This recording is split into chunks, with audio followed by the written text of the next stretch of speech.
All right. Hello, everyone, and welcome to our Thursday live stream. Hello. I'm Habiba. I'm Alex. And we are Trekking Trekking Pals. Pals.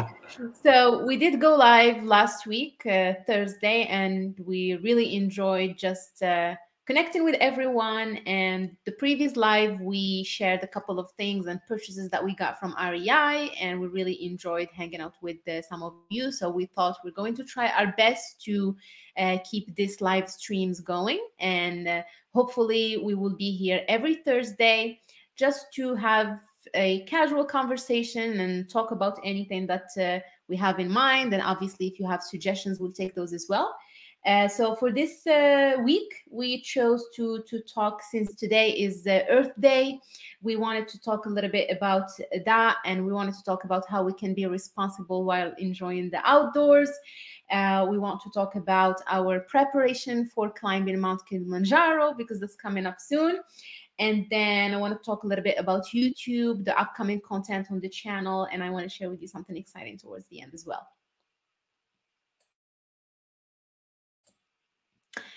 All right. So let's jumpstart this with talking about Leave No Trace. What do you think, Alex? That sounds like a good thing to start with, yeah. Okay. Awesome. And I see that we have two people watching, one of which is myself from the other screen. And then we probably have one other person joining us there, which is exciting. You can see my screen. You can see your screen. Yay. So before we get to talk about Leave No Trace and some of the practices that we can do as individuals to preserve our natural resources and be responsible hikers and enjoy the outdoors responsibly, this is a new search engine that I started using. It's called ECOSIA. I was in one of those clubhouse rooms, and someone was talking about it in one of the rooms where they were talking about how to travel responsibly. And this one came up, and you can use it instead of using Chrome or whatever search tool that you use. And basically, what this company does, for every search performed on their interface here, they will help plant a tree somewhere in Africa or somewhere around the world. So I started using it, and I'm really having fun with that, even though I'm comfortable with Chrome. I've been using Chrome for a long time, so this is something new that I'm trying. But anyway, hi, Diane. Okay, so let's, okay, you said you can see my screen. So I thought it's probably a good idea to start talking about Leave No Trace, the 7 principles. For me personally, when I started, or let's say when I moved to the United States, I was not familiar with the concept of Leave No Trace at all. And I couldn't even come up with an equivalent back home. But some of my friends, the friends that I was going out with, backpacking and hiking, introduced me to the 7 principles of Leave No Trace. And I thought it's a very good concept to have out there, especially for people who are, you know, just starting to get into hiking and backpacking and being outside to be responsible. Alex, feel free to jump whenever you want to. I just want to know where that conversation. Yeah, I just want to know where that picture was taken from, because that looks like a fancy place. That looks really nice. Like, I mean, part of me wants to say Glacier. I know there's a little island, but it looks like it might be a little further north, to be honest with you. Yeah, probably Washington State. Even the colors here looks like Glacier. We're going to find out it's like on the other half of the world, and we're going to feel so silly. But yeah, it's beautiful wherever it is. Okay, so the seven principles of Leave No Trace. Okay. So these are a set of 7 principles that you should follow if you are going to be out and about, and each one of them is very packed of valuable things that you can do to yourself or other people who are out enjoying the outdoors, or things that will be beneficial, useful to preserve our natural resources. So this is the official website for the 7 principles of Leave No Trace, and you can go and do some reading, but like you see right here, it's very simplified. 7 principles. The first one, plan ahead and prepare. travel and camp on durable surfaces, dispose of waste properly, leave what you find, minimize campfire impacts, respect wildlife, and finally, be considerate of other visitors. So let's do this. Let's go one by one, and we can share what we know. We're not subject matter experts, but we will share what we know about each one of these principles.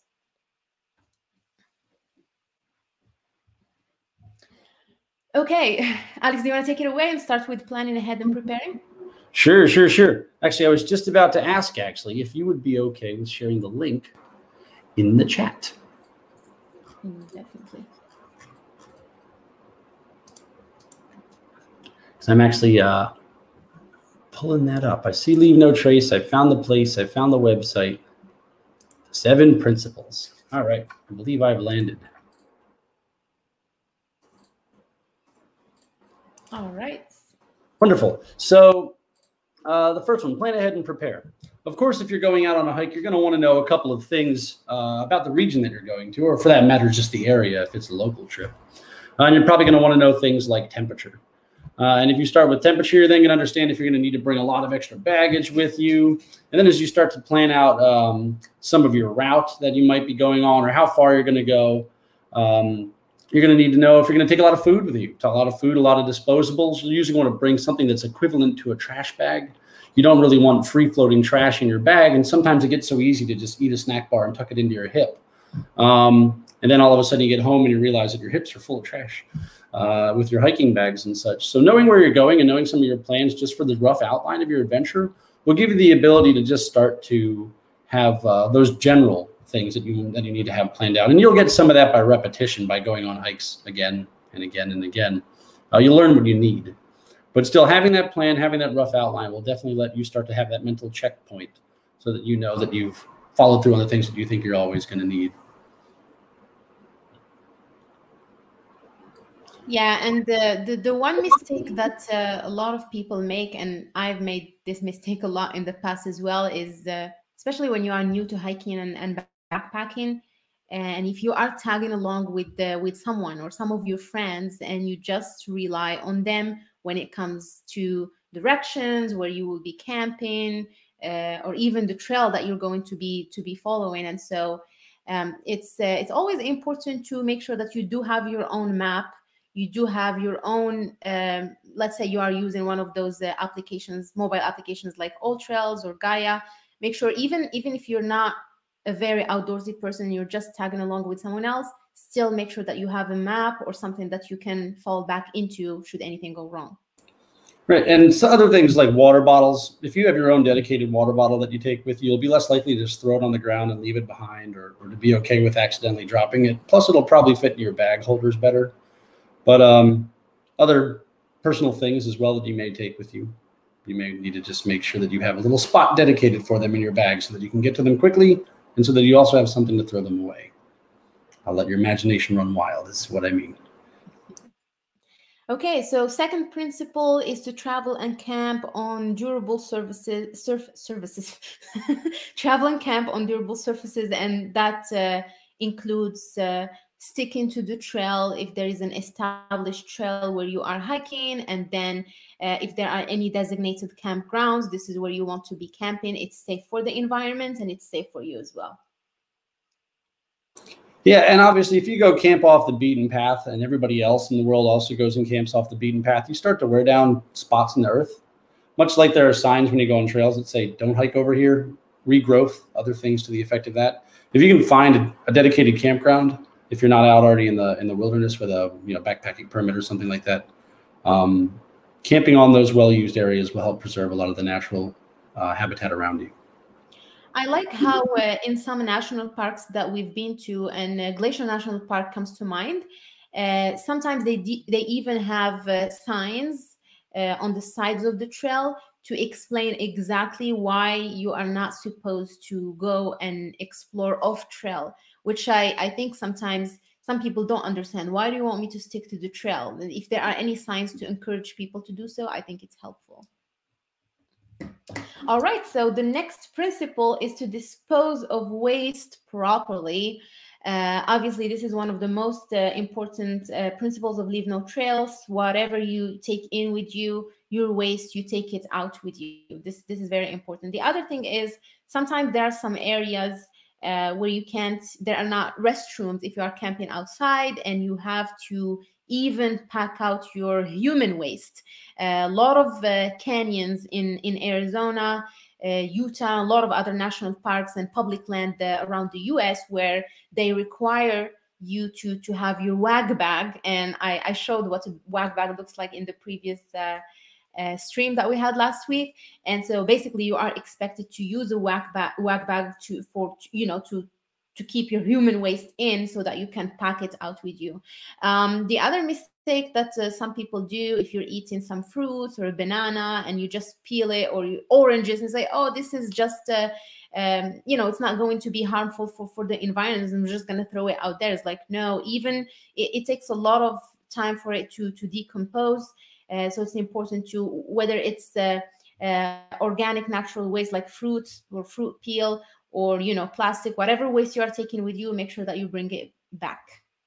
Right, and that kind of touches on a pretty important point, though, too. This is leave no trace, not necessarily leave a positive trace. If you think that you're throwing something out that is otherwise fruit or something like that would decompose, like Habiba was saying, you're leaving a trace still, right? And that's leave no trace, even though it may not have been derogatory to perhaps some of your moral or ethical standards. The whole point is as if you were never there at all in the first place. And some of this with carrying out your waste, and I'm always excited to say, I think WAG stands for waste and garbage. This kind of harkens back to some of your plan ahead and prepare as well. This is one of the things I was alluding to in my cheesy little cutout. You need to make sure that you take toiletries with you that you're going to need, whether that means hand sanitizer and a hand sanitizer sort of container, as well as toilet paper, other things to the effect of that. Some places will actually give you just little like wet strips and such, so you don't have to throw a big bulky roll of toilet paper perhaps in there. Usually pop out the cardboard if you can, even, and scrunch it up even less if you want to make room. But anyway, my point was still leaving fruit, garbage, other natural elements that you might be morally okay with is still leaving a trace. Yeah, like you said, even positive trace. Some people would move rocks, or I don't know, try to build a natural bridge with rocks or something like that. One of the places that we went to was what's the place in Sedona? Cathedral Rock, West Fork Trail. Yeah, West Fork Trail. I'm trying to bring it up on the screen here. Yeah, so when we went to West Fork Trail, there was this very unique campground that people literally built. They built chairs from rocks, and then when you look at it, it's impressive, but at the same time, it doesn't abide by the rules of Leave No Trails. So leave no trace.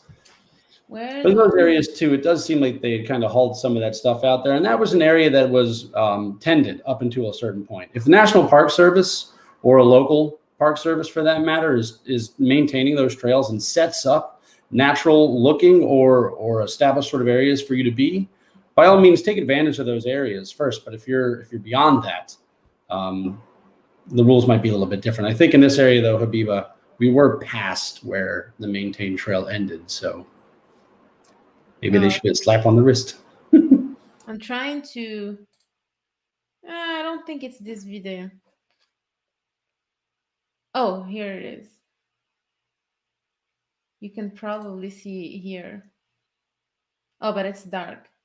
I don't think it's the right video, but basically, if you see it right here, they literally built a big. You see all of the fire pit, and then all of these chairs made of rocks. It was quite impressive. It looked like somebody, they really planned that out. It looked like that wasn't by accident. I heard there's multiple of those in that area as well. Yeah. Okay, and then leave what you find. I think this touches on pretty much the same thing. When we went to the Petrified Forest National Park when was that, a month ago? Sounds about right, yeah. Yeah, so in the Petrified Forest National Park, they closed the park around 5 p.m. and we were like, oh my God, we've never been to a park that closes this early.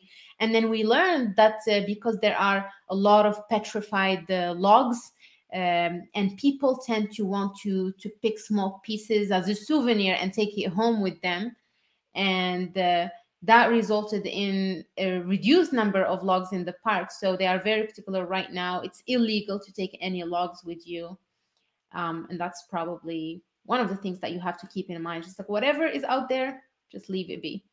No souvenirs home. All right, so that is the fourth principle of leave no trails. And next one is to minimize campfire impacts.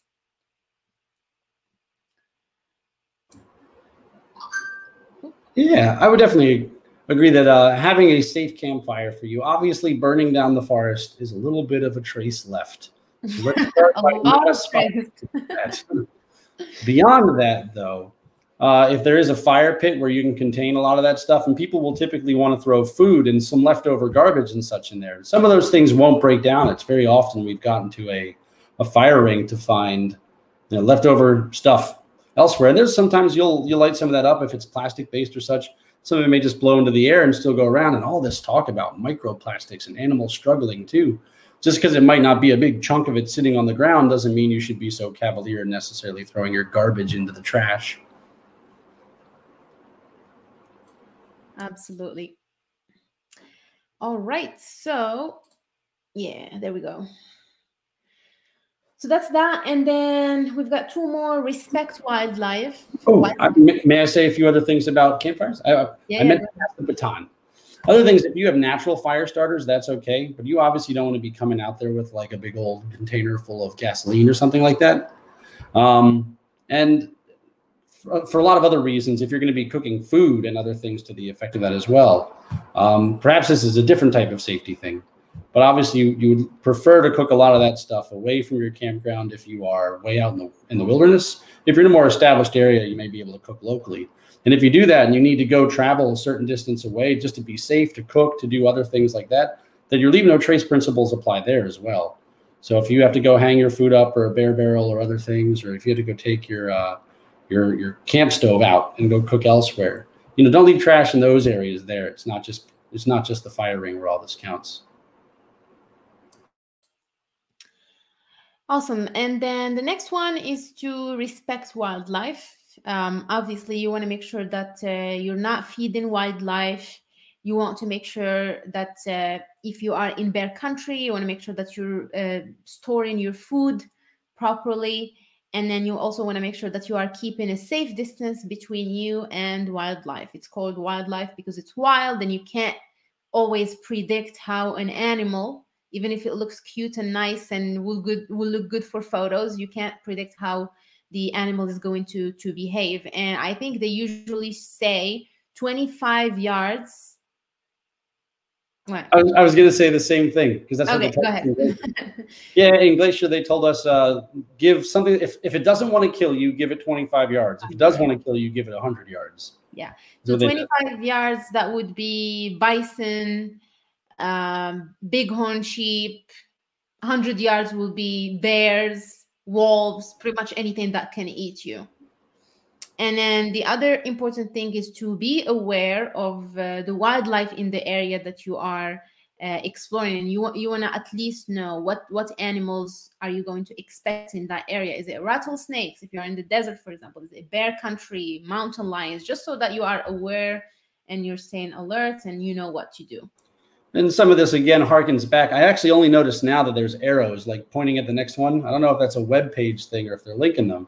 But if you leave food in your campfire and such, or if you're feeding animals that you might find out in the wild, that can be problematic as well, because they'll either become conditioned to stay around these areas, which may become problematic for them in the long term, actually, because if there are a lot of people in the area and they might have encounters or interactions, the National Park Service will sometimes have to go out and antagonize animals in some regard to train them differently from staying in. I'm not saying they go out and try to shout moral derogatory marks at them, but that they otherwise motivate them to relocate elsewhere for their housing and such, because they don't want them to frequent these areas if people are around too much still too.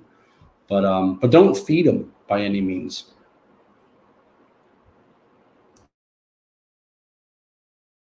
Yeah, so that can be really real harm to the animal itself.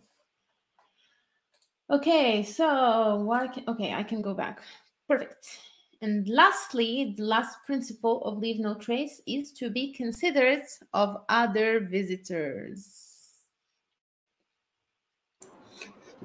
I feel like leaving an auditory trace is less lasting. Maybe you scare birds away or something, for all I know. But I definitely could say, like, the person that was writing this crowd was like, I have 6 principles. Man, I hate it when people are playing music. So 7 principles. Because I totally agree with them. Yeah, I personally don't appreciate it when people are playing loud music on the trail. I think some people, I mean, if you have your headphones and you're just listening to music quietly, you do your thing. It's if you're happy and comfortable, but I personally find it annoying when people play music really loud. Sure, especially if you end up walking the same way as somebody and you came out to kind of get yourself away from all of the stressors that you have at home. Mm-hmm. You kind of got to appreciate that other people are going to do that. But at the same time, it's kind of tough because not everybody follows leave no trace the same way or at all in that matter. And last thing you want to do is ruin one of your adventures as well by being so frustrated at somebody else. If that happens, sit down on the side of the trail. Let those people go away. Take a moment for yourself. And then once they're out of earshot or whatever, continue your trip again. Yeah, and sometimes, especially for people who are, new to doing things like this, like going out hiking and backpacking, and sometimes visitors from other countries, the national park system attracts a lot of visitors from all over the world, and they may just not know or not be aware of what they are supposed to do. So I feel like it's important that we help educate people around us just to make sure that they understand. Here are the principles. You understand them. Try to respect them. At the same time, I don't want to shame people for not following the 7 principles, if you know what I mean. So instead of shaming, I'm not saying that you. I don't know how to say that in a proper way, but I don't want to shame people who are not following the principles. But at the same time, I feel like our role should be to educate people as much as we can. Yeah, and it doesn't mean pick a fight with them if they do it wrong or roll over if they don't. But at the end of the day, there's only so much you can do actively in that moment with the person. If you find yourselves wanting to rectify some of the errors that other people have made, there are plenty of opportunities for you to go volunteer on trails, to go pick up trash and other things to the effect of that. So you don't just have to do it in that moment. Now, I'll say other things that you might want to be aware of when you're on the trail. There are forms of trail etiquette as well, especially when you're climbing, as opposed to who's on the outside of the trail or who's on the inside of the trail. If you're climbing up a mountain, the way that I've actually heard it is that you want to give way to the people that are coming down. Right. And that means because you want to let people go off and you don't want them to fall. And I always struggle with this because I always feel like it should be the other way because the person. I think it's the other way, Alex. Wait. All right. Well, maybe I need to look that up. But I always feel like that one confuses me. But regardless, if there are etiquettes in the area and they will have them posted, then just pay attention to them. Sometimes if it's a multi-purpose trail, bike trails have speed limits and other things like that as well. So these are all things that count. You don't have to hike. You could be mountain biking as well here. Yeah, and then it's also important to take the time to read the signs. There are usually signs in national parks, state parks, regional parks. There are always signs at the trailhead, and I think that you can get a lot of useful information from just reading what they have to say. A lot of times, it's just like, okay, I'm excited to do this, and you just continue on. And then some trails do also have the boxes where you have to check in and write your name, what time you started hiking, and I think that's also an important thing to do when you are out. Yeah, certainly. And that's the 7 principles of leave no trace. Okay, awesome. Ta-da! Hello. Hello. Okay, we're it's just the two of us right now on the live stream, but that is okay. I'm sure that there will be a lot of people coming back to check on this, and I hope that this is helpful. Like I said, we don't have any sort of training in the 7 principles, that we're just sharing what we know about these 7 principles, and we find them to be important to follow. So next we wanted to talk about Kilimanjaro. Yes. I'll let you go. Okay. Obviously, we have our trip coming up to Kilimanjaro mid-August, and we are super excited for that. There's a couple things that we have to do by way of getting physically prepared, and maybe I'll take that, and then I'll let Habiba start to talk about some of the other non-physical things we're doing. But for what it's worth, right now it's the middle of Ramadan, so we are fasting right now. So we're not necessarily going to run around out in the Arizona heat quite yet, but we are going to the gym. We're doing a lot of heart rate exercises when we have the time to get out there at night. And obviously some of the gyms are still a little closed down because of COVID. Other than that, we'll just go on a run outside or something. But our plan will be to start to go to do some of the higher hikes in our area, and maybe even to take an extended period of time in an area of high elevation before we actually go on our trip to acclimatize. I don't want to say any places because I don't want to promise that we're doing them yet. We're still figuring it out.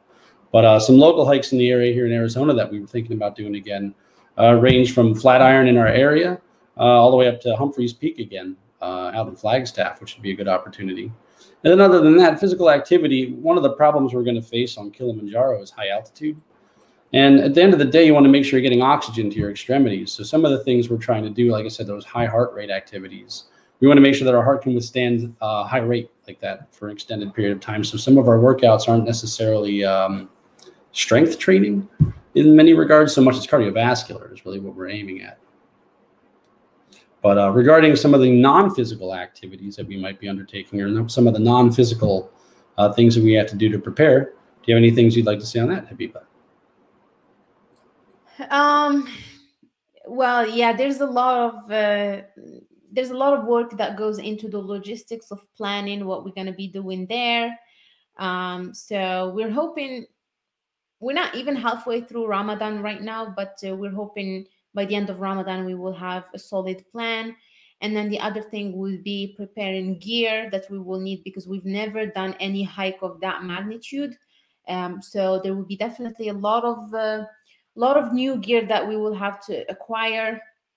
On the live stream last week, I shared the new duffel bag that we bought. So that's the only thing that we bought so far. As far as the training, obviously we're not training right now. It's just very demanding. We could train right now, but I feel like we will have 3 months even after Ramadan to train, and 3 months should be enough if we are staying consistent and focused on cardiovascular activity and then hiking every weekend and so on. I wanna show you a little planner that I put together so that we can schedule our hikes and physical activity. But yeah, so Alex is excited. I'm excited. This is going to be an adventure of a lifetime. So yeah, you mind if I talk while you pull up your stuff? Oh yeah. I'm trying to pull it up. Sure.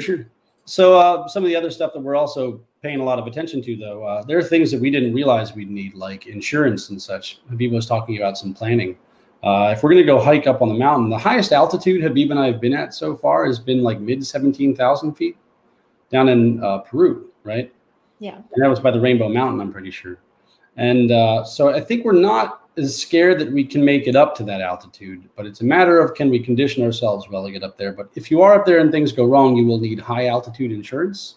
If there are rescues that need to be done over a certain altitude, you obviously can't just send an ambulance up. So there are special forms of insurance like that we need to purchase in order to go on this hike too. So that's another special factor.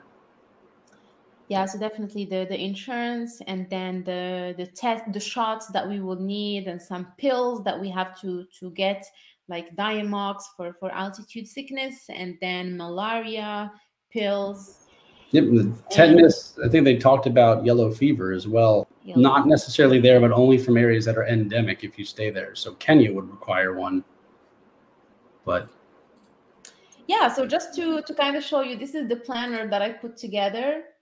I still have to get that printed, but basically I just put in a weekly training plan for us, so that for This is for 12 weeks. So each page of them has 4 weeks plan, and then I've got every single day. So my plan here is after Ramadan, we will have to come up with some sort of training. I will probably print this out and then just write down what we are going to be doing every single day. So I have this one available in, where is it available?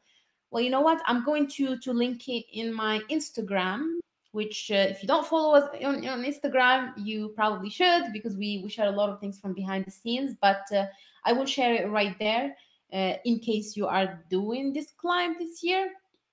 I know someone who's following us on Instagram is climbing Kilimanjaro this year. I already shared it with them. But this will be useful if you're planning for not just Kilimanjaro, any climb really. So yeah, I just think it's a cute little planner that we can use. Yeah, and you could use that for anything else you'd want to plan for too. If you have other hikes or other things you need to do to get yourself together. Yeah. So we talked about Kili. We talked about Trace. What else? Yeah, so I think some of the other stuff we're planning on doing in Tanzania as well. You were talking about the possibility or the prospect of doing some volunteer work, right? Ooh. Do you have any things to share on that in front of you? Yeah, I haven't shared. All right. Yeah, I did. I haven't shared this yet with anyone, but one of our goals this time, because we will be in Tanzania for about a month, is to engage in some volunteer work. Just because, as a form, or at least for me, this is how I see it. I see it as a form of traveling in a sustainable way to some extent, or at least giving back to the communities we are going to be visiting and impacting. So I really want to make sure that we go, and whether it's a school or, families, or I think it's going to end up being a school. So we will try to dedicate a couple of days, although I'm very tempted to just go and see new places and new wonders around the country. But we're going to try to take some time off to just help the communities in one way or the other.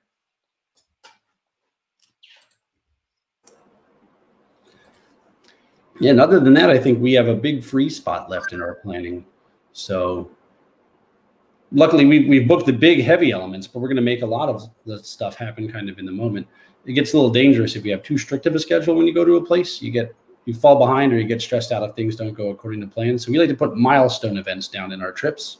Yeah. And then around those, we give ourselves some luxuries and some freedoms to just be adaptable. Because some of it is, we don't just want to see the tourism areas. We'd like to see some of the actual, I don't want to call them more local areas, but we want to see something that's not so prepared. Yeah. So what time is it? Wow, it's already 5:37. We'll probably give it couple, let's say 5 minutes, 5 more minutes. So the last thing I wanted to talk about, so obviously with the YouTube channel, we hit 1,500 subscribers last week or early this week. Yeah, I think early this week. So we hit 1,500 subscribers, which is such a big milestone. And I just wanted to say thank you, thank you, thank you. If you rewatch this live stream, really appreciate you guys and appreciate your presence and just tagging along and being supportive. And then the other exciting thing yesterday, we received our first paycheck from YouTube after being monetized for about 1 month. So that was a pretty exciting moment, just to see that you can, you can make some money out of YouTube to use. I already talked about what I wanted to do for my first paycheck on YouTube, but it's something that I'm still thinking about and revisiting in my mind. So maybe we'll share with you guys later. But a lot of people were curious to hear how much I made from my first paycheck on YouTube. So I will probably put a video together and share that with you in the future. But very, very thankful to all of you guys, because obviously without you being here and watching and encouraging us to make more or better content, this wouldn't have happened. Yeah. So in that regard, definitely thank you. Thank you for watching some of the stuff that we have to share. Yeah, so other than that, a lot of interesting content in store. I'm really falling behind just with the life and work to get all of the content that I want to get out there. We still have a lot of videos from Alaska. There is this epic hike in Alaska that we went on. I still have to get that out. We still have content from Joshua Tree, petrified forest, biking in the petrified forest, Still from Alaska. Seattle. Oh my goodness. Seattle, kayaking in the Colorado River. So a lot of things. I'm really falling behind with getting the videos out there, but I will give it my best. Yeah, and don't forget some of the Idaho stuff too, right? Idaho. Oh my goodness. Because there's the snowmobiling that we did in Idaho even. Yeah, I forgot about that. So much work. And with the Tanzania coming up with this August, I'm gonna be like trying to wade my way out of content. I remember back in the day when our problem was, oh man, we have to go somewhere. We don't have enough content yet to keep making stuff. And now it's just, we've got so much just in the backlog. But yeah. Thank goodness we've had the opportunity to keep track of a lot of our memories though and stuff too with some of the home storage stuff. So. Awesome. So I think we're going to cut it short for today. Really enjoyed Diane joined us earlier. Thank you for joining us. And I know that there were a couple of people in and out, but I didn't really get to see the names. And we're looking forward to sharing more and to hang out with you again next Thursday. I'll try to keep this going every single week. Awesome. That sounds like that'll be a lot of fun. Awesome. Well, thank you so much, guys. Have a great Thursday, and we will talk to you later. Take care, everybody.